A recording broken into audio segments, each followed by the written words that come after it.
학생들의 실력은 이제 시험을 보면 드러나고 또 선수들의 실력은 경기를 해보면 어느 정도 드러납니다. 이와 같이 각 나라의 위기 대처 능력이나 지도자의 그 리더십은 코로나19로 어느 정도 드러났다고 생각이 됩니다. 이번에 이 중국이 이제 피해가 컸던 이유가 그 초기 그 감염 사례가 나왔을 때 중국 정부가 언론 통제를 해서 참 사실을 은폐로 이제 일관을 했기 때문이고, 이탈리아가 이제 중국보다 이 많은 사망자가 나오고 있는데 그 이유가 몇 년 전에 국가 재정을 긴축하면서 의료 분야의 지원을 많이 줄였기 때문에 이런 결과가 나왔다고 합니다. 이번에 한국 정부는 이제 잘못한 점도 있지만 전체적으로는 잘하고 있다는 얘기를 듣고 있습니다. 몇 년 전에 메르스를 경험하면서 노하우가 생겼고 그 이후로 전염병에 대한 준비를 잘 했기 때문입니다. 그래서 이 겉으로 볼 때와 위기가 닥쳤을 때 드러나는 실상이 많이 다를 수 있습니다. 교회도 이제 그럴 수 있습니다. 이 겉으로 볼 때는 교회가 건강하고 신앙이 좋은 것 같은데 실제로는 병들어 있고 불신앙 가운데 빠져 있을 수 있습니다. 우리가 지금 서아시아 7교회를 살펴보고 있는데 교회들을 보면 칭찬할 점도 있고 책망할 점도 있습니다. 이 지상에 있는 교회들 중에 완전한 교회는 없고 약점과 부족한 점을 다 가지고 있습니다. 이 시간 살펴볼 이제 두아리아 교회는 이제 겉모습은 훌륭한데 실제로는 심각한 불신앙과 죄가 있었습니다. 교회 중에 이 교회에 이제 이중적인 면이 있다기보다는 이 좋은 교회도 방심하면 잘못될 수 있다는 겁니다. 두아리아 이 교회는 그 지난주에 살펴본 이 버가모 교회에서 동남쪽으로 40km 정도 아래쪽에 있는 교회입니다. 사도행전에 보면 바울이 빌립보에서 자주장사 누디아를 이제 만나게 되는데 이 누디아가 바로 두아디라 출신입니다. 누디아를 통해서 알 수 있듯이 두아디라는 이제 섬유 산업이 아주 발달한 도시였습니다. 이 두아디라에는 이제 장사하고 이제 상업을 하는 사람들이 이제 많이 살았기 때문에 교인들도 이런 일에 종사를 많이 했습니다. 그 당시에 이제 상업에 종사하는 사람들은 같은 업종에 이제 있는 사람들끼리 정기적으로 모임을 갖는데 주로 신전에서 이제 모임을 갖고 일부는 이제 이렇게 일부 순서로 그 이제 신들 우상에게 이제 제물을 바치고 이제 2부 순서는 이제 그 제물을 먹고 좀 마시고 또 음행을 했습니다. 이 두아디라는 이 다른 도시들보다 우상 숭배와 또 음행이 더 심했습니다. 먼저 살펴볼 것은 이 두아디라 교회에 편지를 보내는 주님에 대한 소개입니다. 18절을 보면 두아디라 교회 사자에게 편지하라. 그 눈이 불꽃 같고 그 발이 빛난 주석과 같은 하나님의 아들이 이르시되. 서아시아 7교회에 편지를 보내는 주님에 대한 소개가 각각 다른데 이 교회 상황과 필요에 따라서 주님에 대한 소개를 이렇게 다르게 하기 때문입니다. 이 두아디라 이 교회에 대한 이 주님의 소개는 그 눈이 불꽃 같고 그 발이 빛난 주석 같다는 겁니다. 이 눈이 이 불꽃 같다 하고 한 것은 다 보고 다 알고 있는 것을 의미합니다. 주님의 눈을 이제 속일 수 없고 피할 수 없습니다. 주님은 이 두아디라 교회의 모든 것을 다 보고 다 알고 계시다는 겁니다. 여러분, 지금 우리가 이제 말하고 행동하는 것이 다 녹음이 되고 찍히고 있다고 이렇게 생각할 수 있습니다. 이 식당이나 편의점이나 길거리 어디를 가든지 CCTV가 다 우리를 찍고 있고 차 안에 있을 때도 블랙박스가 이렇게 찍어요. 찍고 또 카드를 사용하니까 카드 내역을 조사하면 하루 동안 어디 갔는지 동선이 다 나옵니다. 이 코로나 확진자가 나오면 본인은 말을 하지 않으려고 해도 어떤 곳은 자기가 간 걸 이야기 안 하고 싶은 것도 있을 수 있어요. 근데 그가 어디에 갔는지 카드 내역과 CCTV를 보면 그게 다 나와요. 다 나오고 그게 언론에도 나오고 뉴스에도 다 나와요. 몇 번 확진자가 어디 가고 그게 이제 다 공개가 됩니다. 그와 같이 지금 우리의 모든 행동과 말과 생각까지도 주님은 다 보고 알고 계십니다. 우리의 어떤 행동을 이제 사람이 본다면 우리가 지금 어떤 행동을 이제 하고 있는데 그걸 지금 사람이 보고 있다. 그렇다면 못할 행동들이 있어요. 그러니까 사람이 안 보니까 이제 이런 행동을 하는데 지금 내가 이런 행동을 하는 걸 사람이 다 보고 있다. 이러면 못할 행동들이 이제 있는데 사람보다 훨씬 더 크고 두려우신 분이 다 보고 있다는 거예요. 다 우리 행동을 다 보고 있다는 겁니다. 그러면 더욱 이제 두려워해야죠. 우리가 이것을 의식하고 산다면 우리의 삶이 많이 달라질 거예요. 우리는 보통 사람만 의식해요. 사람이 보냐 안 보느냐 여기에 따라서 하는 행동이 있고 못하는 행동이 있는데 하나님이 우리 행동을 다 보고 계신다. 이렇다면 우리가 그걸 의식을 한다면 우리의 삶이 많이 달라질 겁니다. 그리고 그의 발이 빛난 주석과 같다 하는데 이 발은 이제 밟는 의미가 있으니까 심판을 의미합니다. 이 발이 빛난 주석과 같다고 하는 것은 심판이 철저하고 두렵다는 겁니다. 이 두아디라 교회에 이제 편지하는 주님은 눈이 이제 불꽃 같고 발이 빛난 주석 같다는 겁니다. 모든 것을 다 보고 아시면서 철저히 심판을 하시는 주님이라는 겁니다. 여러분, 우리는 이 주님이 어떤 분이신지 제대로 알아야 됩니다. 근데 잘 모를 때가 많고 잊어버릴 때가 많아요. 근데 주님이 어떤 분인가 제대로 알아야 합니다. 주님은 굉장히 두려우신 분이에요. 굉장히 두려우신 분입니다. 지금 이 두아디라 교회에 주님을 이렇게 소개하시는 이유는 빨리 회개하는 거예요. 주님은 다 알고 계시고 또 철저히 심판하시는 분이니까 빨리 회개하라. 죄가 있으면 빨리 회개하라. 이렇게 촉구를 하시는 겁니다.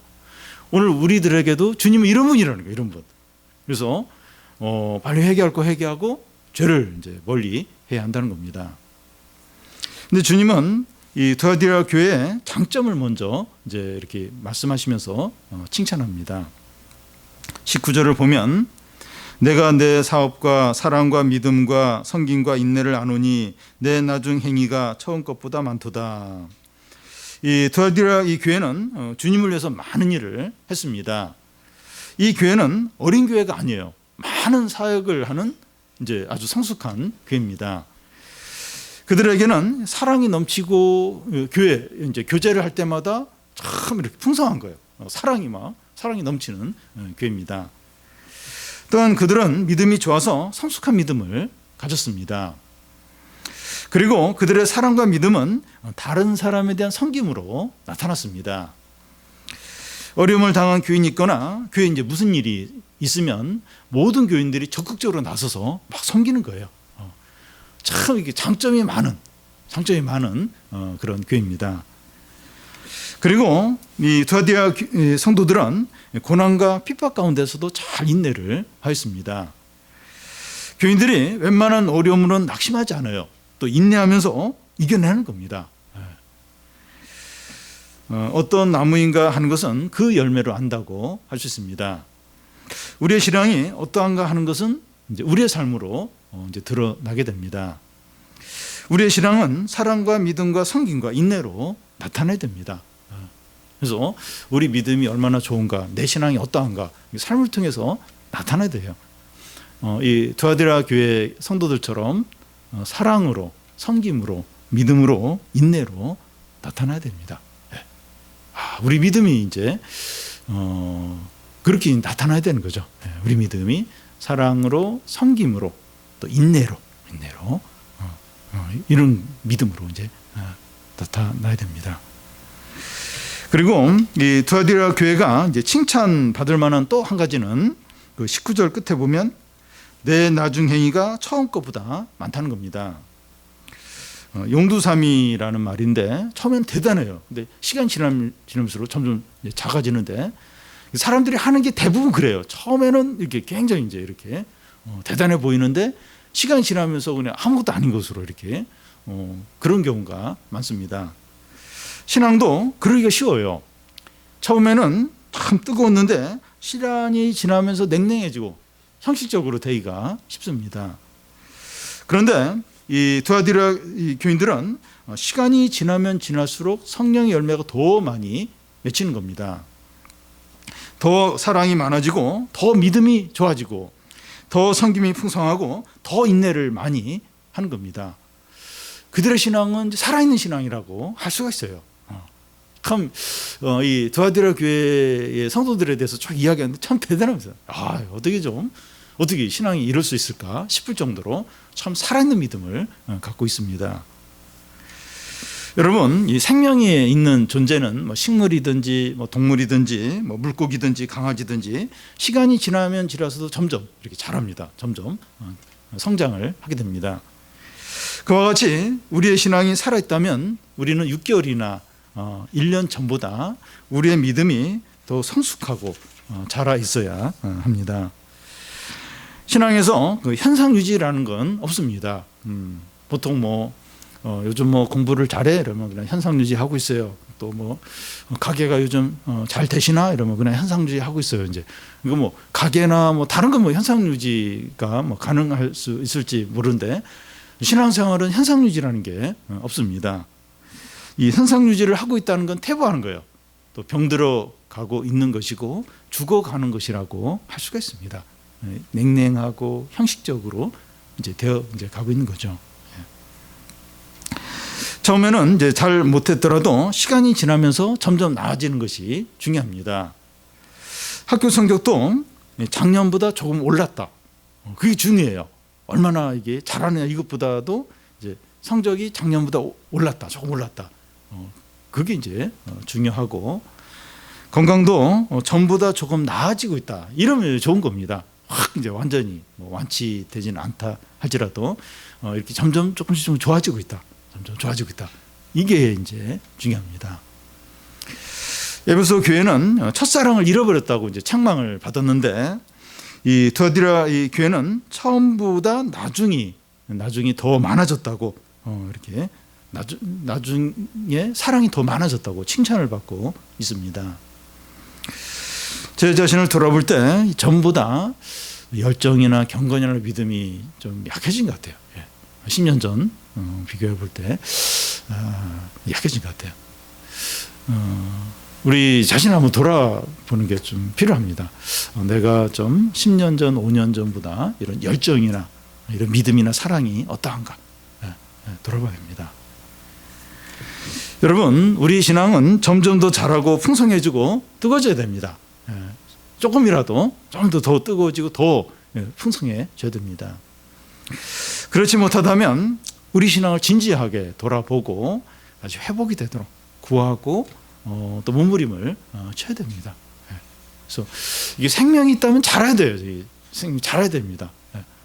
그러니까 애가 5년 지나고 10년 지났는데 그대로다. 키도 그래도 몸도 그러면 이제 병든 거죠. 이상한 거죠.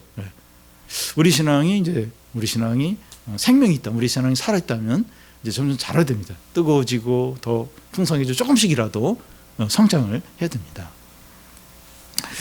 주님은 이제 이 두아디라 교회의 잘못에 대해서 책망을 하십니다. 20절을 보면 그러나 내게 책망할 것이 있노니 자칭 선지자라 하는 이세벨을 내가 용납함이니 그가 내 종들을 가르쳐 깨어 행음하게 하고 우상의 제물을 먹게 하는도다. 이 자칭 선지자라는 이세벨을 용납하여 그의 종들을 깨어 행음하고 우상 숭배에 빠지게 했다는 겁니다. 이세벨이라는 사람은 이제 구약 성경에 나오는데요. 아방의 부인을 가리킵니다. 그녀는 그 바알 숭배로 유명한 두로왕 엣발의 딸로서 북이스라엘의 이제 왕비가 이제 되었습니다. 그녀는 이제 이스라엘에 와서 여호와의 선지자를 다 죽이고 또 바알 선지자 450명을 왕궁에 이렇게 길러서 이스라엘이 완전히 그 바알 종교화되도록 그렇게 힘썼습니다. 엘리야가 갈멜산에서 하늘에서 불이 내려옴으로 이제 바알 선지자 450명을 이제 죽여요.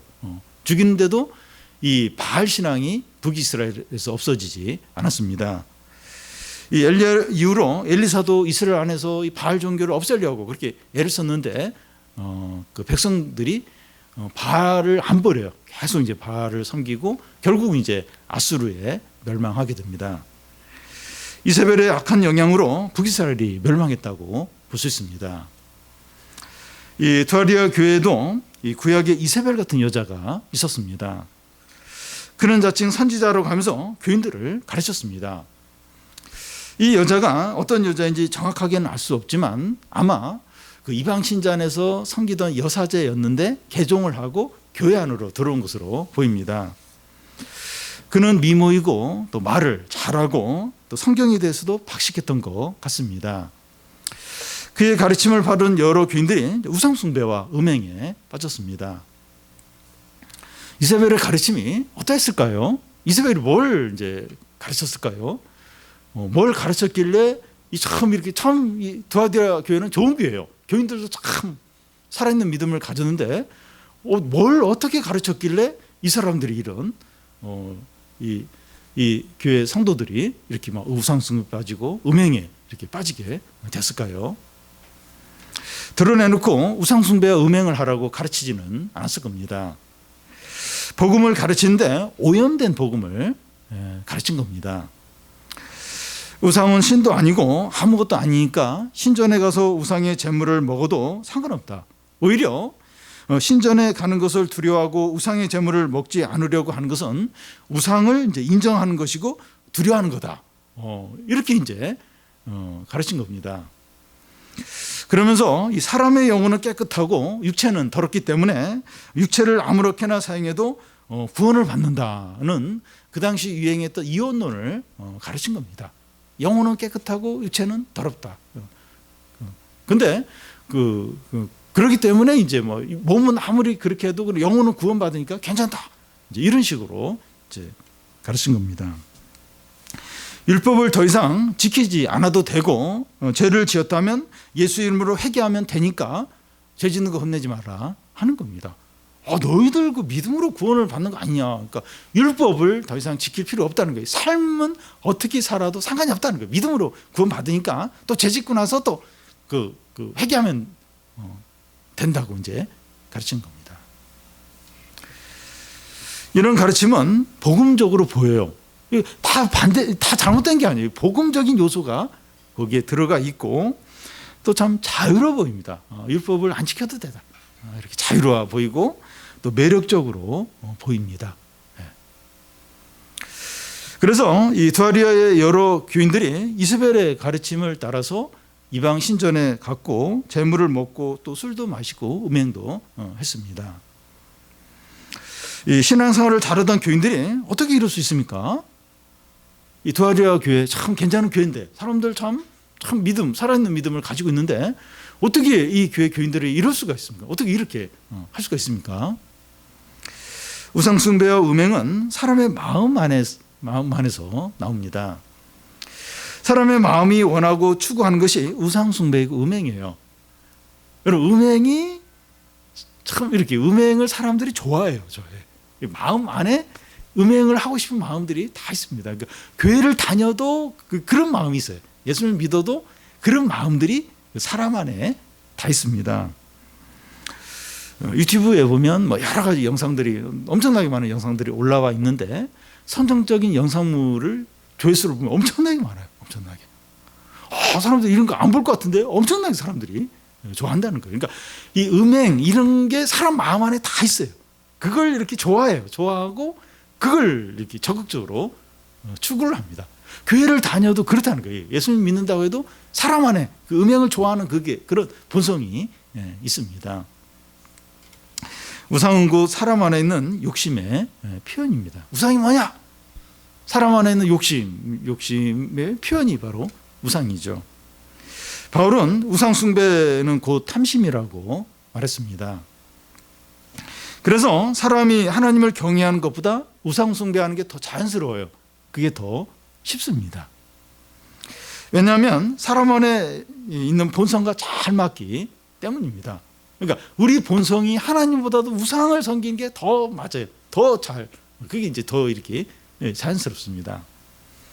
그래서 잘 믿던 사람이 어느 날 갑자기 성적인 죄에 빠지는 경우가 있습니다. 어떻게 그런 일이 있을까? 근데 그런 경우가 있어요. 그런 경우가 뭐 유명한 이제 목회자가 이제 성적인 어떤 죄에 빠지는 그런 걸 이제 우리가 듣는 경우가 있는데, 그런 경우가 실제로 이제 많이 있습니다. 신앙을 한 단계 올리는 건 너무 힘들어요. 너무 힘든데 내려가는 건 이렇게 또 쾌락까지 있어요. 쾌락까지 있으니까 쉬운 겁니다. 그러니까 이 음행이 사람 안에 다 있다는 거예요. 이게 너무 쉽다는 거예요. 거기 빠지는 게 자연스럽다는 겁니다. 그리고 우상숭배 음행이 같이 오는 것을 볼 수 있습니다. 사람이 하나님 말고 다른 것에 마음을 빼앗기게 되면 제일 먼저 찾아오는 죄 중에 하나가 음행입니다. 특히 형제들은 더욱더 그러기가 쉬워요. 이렇게 하나님도 멀어졌다, 또 신앙이 안 좋다 이러면 음행에 빠질 가능성이 많습니다. 그래서 우리 자신을 믿으면 안 돼요. 우리 자신을 믿으면 안 됩니다. 우리의 직분이나 신앙 경력이나 말씀을 들은 것이나 은사를 의지하면 안 되고, 오직 우리가 얼마나 큰 죄인인가 하는 걸 기억하고 조심을 해야 돼요. 내가 얼마나 큰 죄인인가, 얼마나 약한가, 이걸 항상 기억하고 조심해야 됩니다. 사단이 우는 사자처럼 3.7절을 찾고 있다 하는 것을 기억을 하고, 그러니까 이 사자가 3.7절을 찾고 다녀. 그걸 기억을 해야 돼요. 기억을 하고 두렵고 떨림으로 신앙생활을 해야 합니다. 두렵고 떨림으로. 그렇게 하지 않으면 이렇게 음행에 빠지기가 너무 쉬워요. 음행에. 성적인 어떤 유혹에 빠지기가 너무나도 쉽습니다. 주님은 이세벨과 그를 따른 자들에게 어떤 경고를 합니까? 21절에서 23절까지를 보면, 또 내가 그에게 회개할 기회를 주었으되 자기의 음행을 회개하고자 하지 아니하는도다. 볼지어다 내가 그를 침상에 던질 터이요 또 그와 더불어 간음하는 자들도 만일 그의 행위를 회개하지 아니하면 큰 환난 가운데 던지고, 또 내가 사망으로 그의 자녀를 죽이리니 모든 교회가 나는 사람의 뜻과 마음을 살피시는 자인 줄 알리라. 내가 너희 각 사람의 행위대로 갚아주리라. 주님은 이세벨이라는 여자에게 다른 사자를 통해서 회개할 것을 권했는데 회개를 하지 않았다고 합니다. 주님은 그를 침상에 던진다고 하는데 병상에 던지는 것을 말합니다. 그의 건강을 치는 거예요. 그래서 다시 일어나지 못하게 하겠다는 겁니다. 그리고 이세벨의 가르침을 쫓아서 우상 숭배와 음행에 빠진 자들 가운데 회개하지 않는 자들은 환난에 던지겠다는 겁니다. 그리고 23절 앞에 그의 자녀라고 하는데 이세벨의 제자임을 자처하면서 전심으로 따르는 자들을 말합니다. 주님은 그들을 죽이겠다고 하십니다. 이세벨이라는 하는 이 여자가 이제 회개하지 않으니까 이제 건강을 쳐서 못 일어나게 하고, 또 이세벨을 전심으로 따르는 제자처럼 따른 자는 그들은 그냥 죽이겠다는 거예요. 또 이렇게 회개하지 않은 자들은 또 환난에 던지겠다는 겁니다. 그런데 우상숭배 음행에 빠진다고 해서 바로 심판하는 것이 아니라 회개할 기회를 주십니다. 회개하기만 하면 용서하겠다는 거예요. 그런데 회개하지 않으면 질병과 환난과 죽음으로 철저히 심판을 하겠다는 겁니다. 각 사람이 행한 대로 다 갚아주겠다는 겁니다.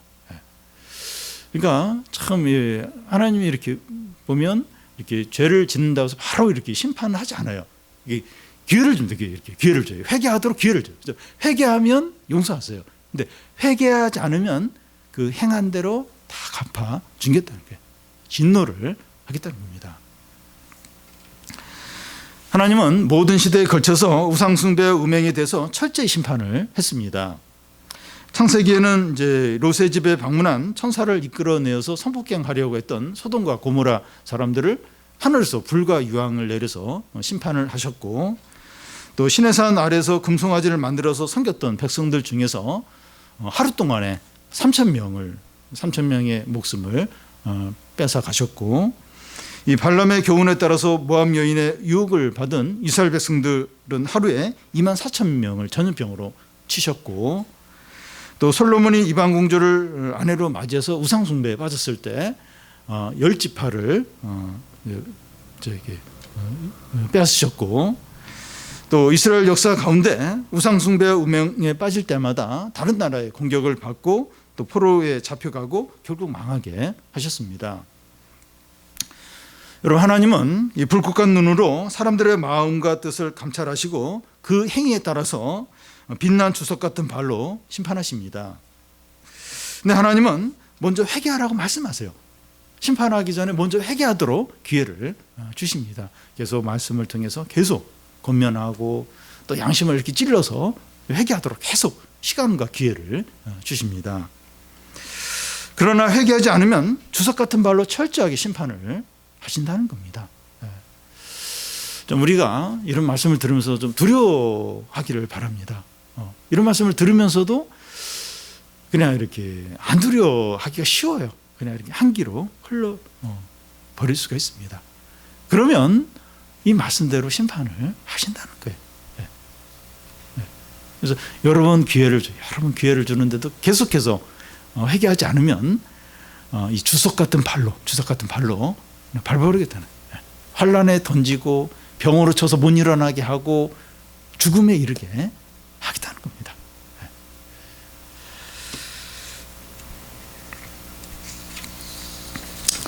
주님은 불꽃 같은 눈으로 다 보고 아시면서 주석 같은 발로 심판을 하시기 때문에 피할 수 없습니다. 모르면 또 피할 수 있을지 모르는데 바로요. 다 알면서 주석 같은 발로 심판하신다. 피할 수가 없어요. 피할 수가 없습니다. 우리가 진짜 두려워할 것은 코로나 바이러스가 아니라 하나님입니다. 하나님. 우리가 코로나 바이러스 두려워하는 거 반만큼이라도 두려워한다면, 하나님을 두려워한다면 삶이 많이 달라질 거예요. 진짜 우리가 진짜 두려워야 될 분은 하나님입니다. 우리에게 제일 필요한 것은 빨리 항복하고 회개하는 겁니다. 빨리. 조금이라도 지체하면 지체할수록 위험합니다. 하나님이 내가 다 알고 있고 내가 심판하겠다. 우리가 회개하지 않는 죄, 버리지 않는 죄가 있다면 빨리 회개하고 빨리 항복을 해야 됩니다. 그렇지 않으면 위험해요. 언제 이 주석 같은 발이 우리를 칠지 모릅니다. 다음은 이세벨의 교훈을 따르지 않고 남아있는 자들이 있는데 그들을 이제 격려하시는 겁니다. 24절, 25절을 보면 두아디라에 남아 있어 이 교훈을 받지 아니하고 소위 사탄의 깊은 것을 알지 못하는 너희에게 말하노니 다른 짐으로 너희에게 지울 것이 없도다. 다만 너희에게 있는 것을 내가 올 때까지 굳게 잡으라. 이세벨이 이 두아디라 교회에서 영향력을 끼칠 때 그를 따르는 자가 있었고 따르지 않는 자가 있었습니다.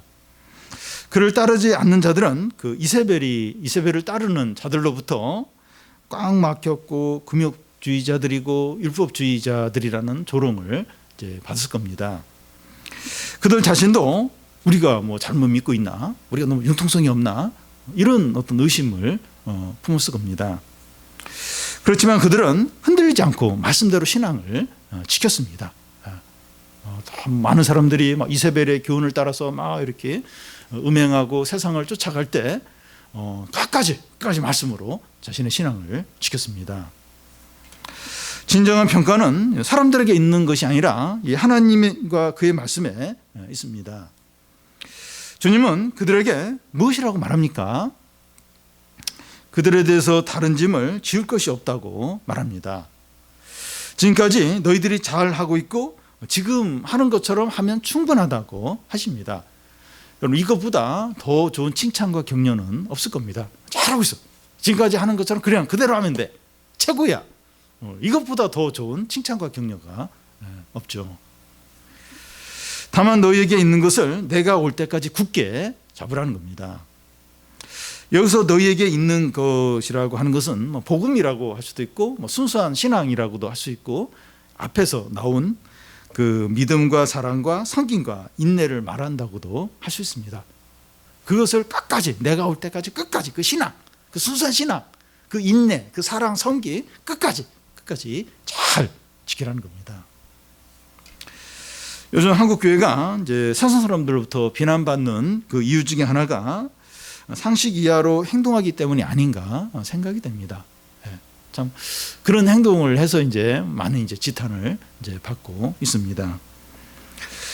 요즘 같은 때는 우리 믿음 안에서 상식과 이성을 잘 사용하는 게 필요한 때라고 생각이 됩니다. 지금 막 이런 우리의 이제 교회의 어떤 활동이 이 사회와 밀접하게 관계가 돼 있고 또 피해를 줄 수도 있고 이런 상황이기 때문에 우리가 믿음 안에서 이성과 상식을 잘 사용해서 어느 때보다도 잘 이렇게 행동을 해야 될 때입니다. 신자는 상식 이상으로 행동하는 자들이고 또 거룩한 자들이고 존귀한 자들입니다. 우리가 진짜 믿음으로 이렇게만 하면 그래요. 상식 이상으로 행동을 해요. 그리고 참 거룩한 자들입니다. 근데 우리가 그렇게 살아도 그렇게 행해도 이 세상 사람들이 볼 때 그리스도인들은 무지하고 비이성적이고 또 비과학적으로 보일 수 있습니다. 그러니까 지금 우리가 이렇게 세상에 우리 교회가 이제 세상으로부터 지탄받는 지금 그런 문제 말고 그렇게 하지 않는데도 이렇게 비이성적으로 비과학적으로 그렇게 아주 무지한 자로 이제 세상 사람들이 볼 수 있습니다. 여러분, 기독교는 이 하나님의 아들이 마구간에서 태어나고 그 예루살렘으로 입성할 때 어린 나귀를 타고 입성을 하고 십자가에 못 박혀 죽은 예수 그리스도를 믿습니다.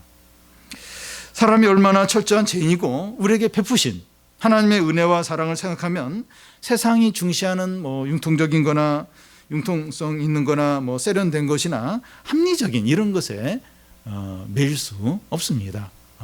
그러니까 이 세상이 이렇게 지나치게 교회를 믿는 사람들을 평가를 해요. 물론 이제 이렇게 잘못한 거에서 평가하는 건 이제 그건 우리가 거기에 대한 지적은 받아야 되는데 그런 게 아닌데 우리의 믿는 거에 대해서 막 이렇게 평가를 하고 자신들의 잣대로 막 비판을 하고 이제 그렇게 많이 합니다. 여러분, 시대가 바뀌고 과학기술이 발달하고 4차 산업혁명 시대가 되었다고 해서 신앙이 바뀌어야 하는 건 아닙니다. 2000년 전이나 지금이나 예수 그리스도의 십자가를 믿고 세상의 유행을 거스리고 좁은 길로 가는 겁니다. 요즘 시대는 모든 게 상대적이에요. 상대적이고 또 전통을 거부하고 진리를 부정하고 죄를 죄로 여기지 않습니다. 죄를 자꾸 이렇게 상처받은 거나 이렇게 심리적인 거나 이런 걸 자꾸 그렇게 많이 합니다. 죄를 죄로 여기지 않아요.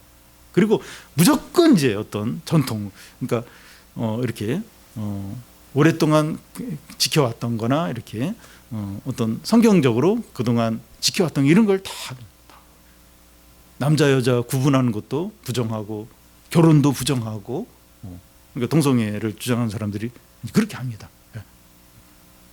그런 걸 다 이제 흔들어 놓고 있습니다. 이런 시대 가운데서 하나님만이 참신이고 또 기독교 안에 진리가 있고 거룩한 삶을 살아야 된다 이렇게 말하면 너무 고지식하고 비과학적이고 시대에 뒤떨어진다고 무시를 합니다.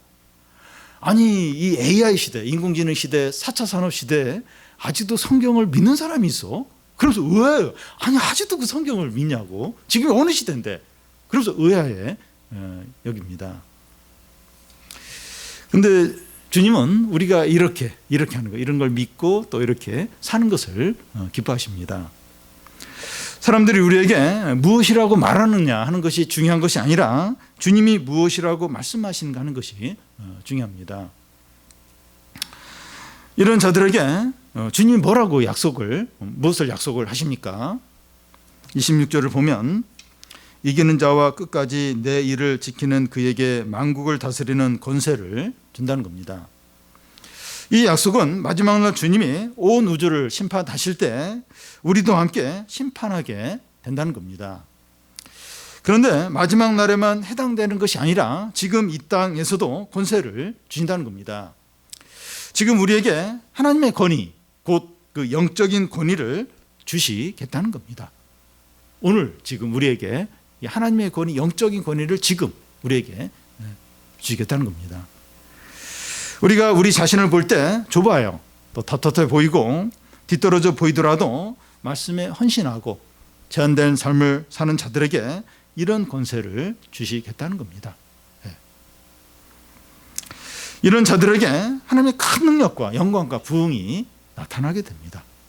하나님의 권위, 하나님의 포스, 주님의 포스, 하나님의 권세를 지금 우리에게 이렇게 좀 하나님을 신뢰하고 말씀대로 사는, 세상은 다 조롱을 비웃어요. 그래도 이렇게 믿음을 지키는 우리에게 하나님의 권세, 하나님의 영광, 하나님의 능력을 주시겠다는 겁니다. 그러면 된 거예요. 그러면 된 겁니다.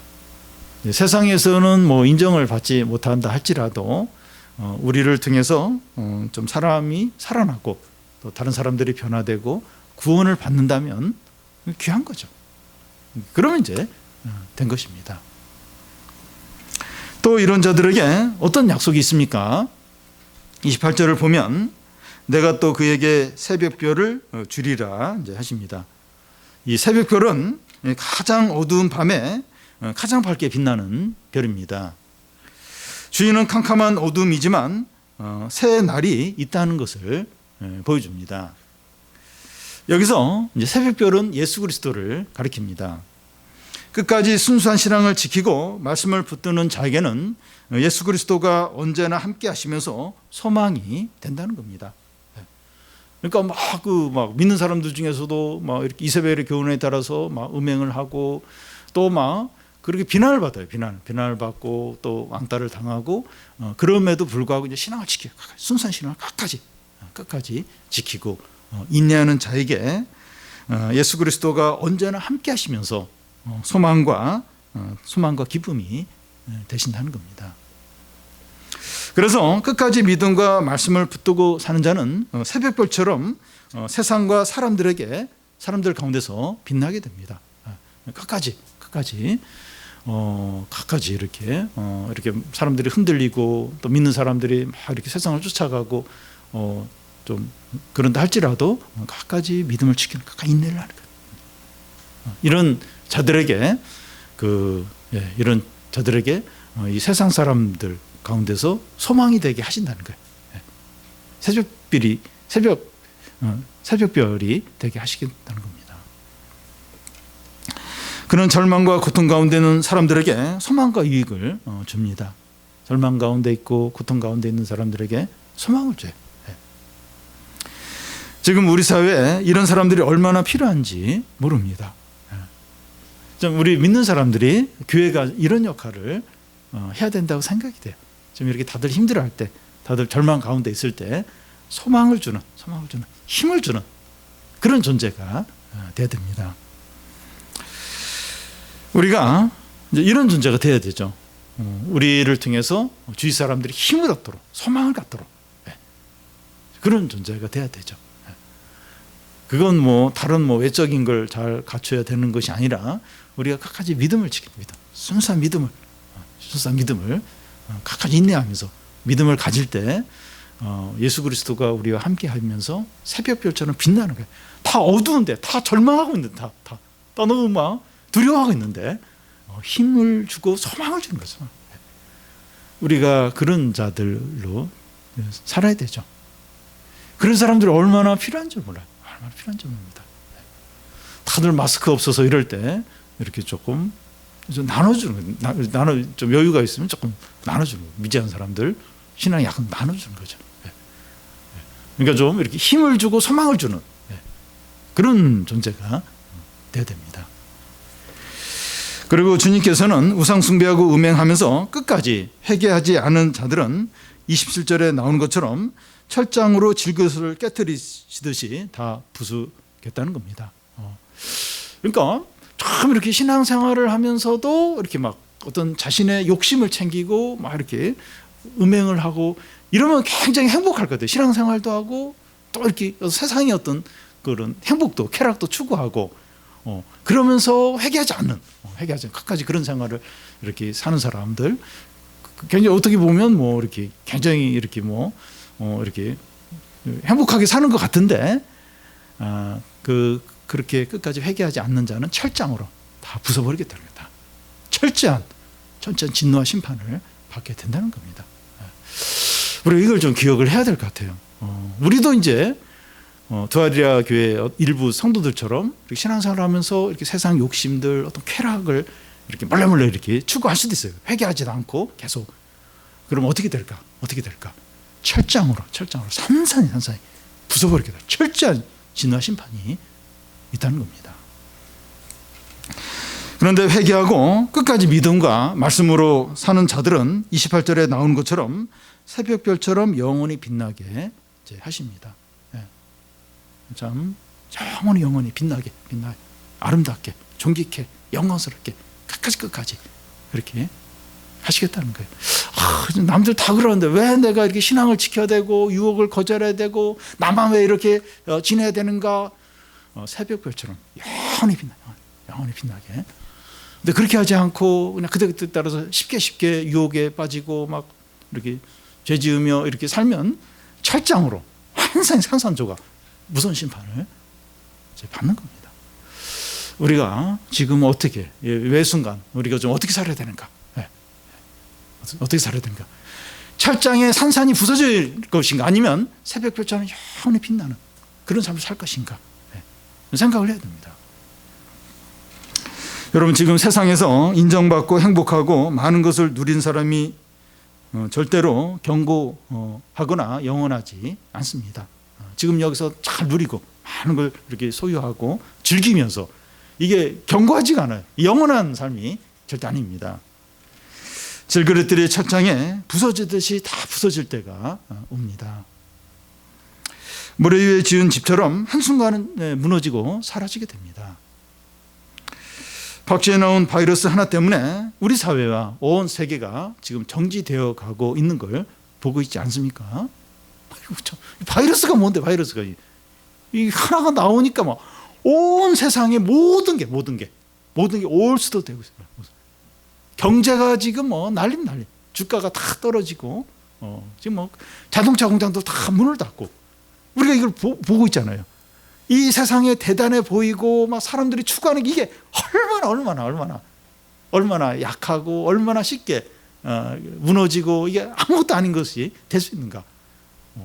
근데 그걸 보면서도 우리가 막 세상을 쫓고, 막 눈에 보이는 걸 의지하고, 막 욕심대로 살고, 정욕대로 살고, 그러면 산산이 부서진다는 거예요. 그리고 더 이상 그렇게 살면 안 되죠. 우리가 넘어지기가 얼마나 쉬운가 하는 것을 생각하고, 얼마나 쉬운가. 우리 안에 이 정욕과 음욕을 좋아하는 이 본성이 우리 안에 있다는 거, 이걸 기억을 하고 끝까지 믿음으로 제자의 삶을 사시기를 바랍니다.